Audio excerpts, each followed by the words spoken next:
लोगों में कोरोना से बचाने वाली एंटीबॉडी जांचने के लिए हरियाणा में अभी तक 3 सीरो सर्वे हो चुके हैं। हाल में ही हुए तीसरे सर्वे के दौरान बड़े ही चौंकाने वाले आंकड़े सामने आए हैं। अंबाला में तीसरे सर्वे में 77.5% एंटीबॉडी पॉजिटिविटी पाई गई है, जबकि पहले सर्वे में मात्र 5% व दूसरे सर्वे में 19% लोगों में ही एंटीबॉडी पाई गई थी। इस सर्वे के दौरान जिले में 2407 सैंपल लिए थे। जानकारी देते हुए स्वास्थ्य अधिकारी डॉक्टर सुनील हरी ने बताया कि तीसरे सर्वे में अंबाला में 77% लोगों में एंटीबॉडी पाई गई है, जबकि पूरे हरियाणा में यह औसतन 76% रही।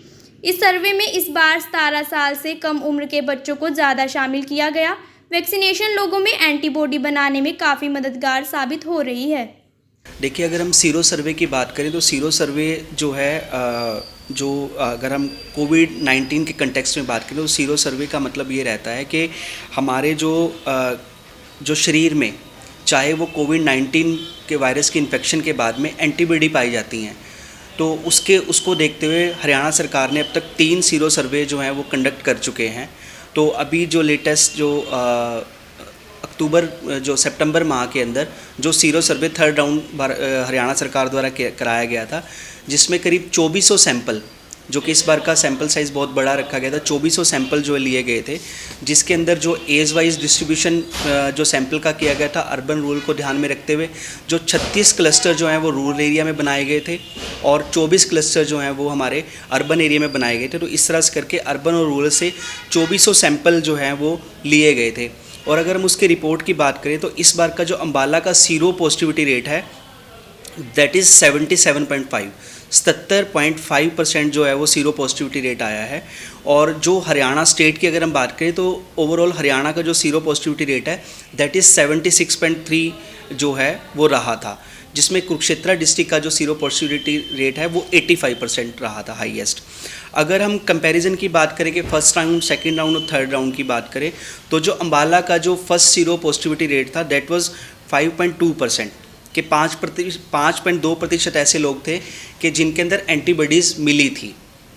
और सेकंड राउंड के अंदर जो है 19.5 लोगों के अंदर जो है वो जो एंटीबॉडीज़ पाई गई थी। और थर्ड राउंड में जैसे हमने बताया कि 77.5% लोग ऐसे थे कि जिनके अंदर जो कोविड एंटीबॉडीज़ जो हैं वो मिली थी।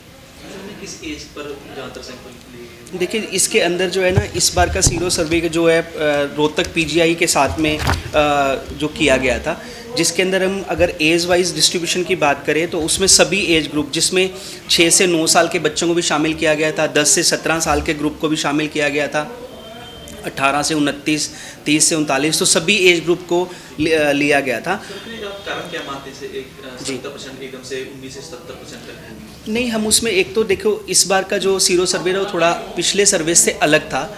उसके अंदर क्या था कि इस बार हमने जो पिछले सर्वेस थे उस समय तक वैक्सीनेशन जो है वो कम हुआ था या फिर पहले दौर में शुरू ही नहीं था। उसके अंदर ये देखा जाता है कि कोविड इन्फेक्शन के बाद एंटीबॉडीज़ कितने लोगों को मिला था। लेकिन इस बार का जो सैंपल साइज़ और सैम्पलिंग मेथोडोलॉजी थी वो रोहतक पीजीआई के साथ में मिलकर इस तरह से डिज़ाइन की गई थी, जिसके अंदर सभी एज ग्रुप भी आए और जिसके अंदर जो वैक्सीनेटेड और नॉन वैक्सीनेटेड और जो इन्फेक्टेड और नॉन इन्फेक्टेड सभी तरह के केसेस को जो है ओवरऑल देखा गया था।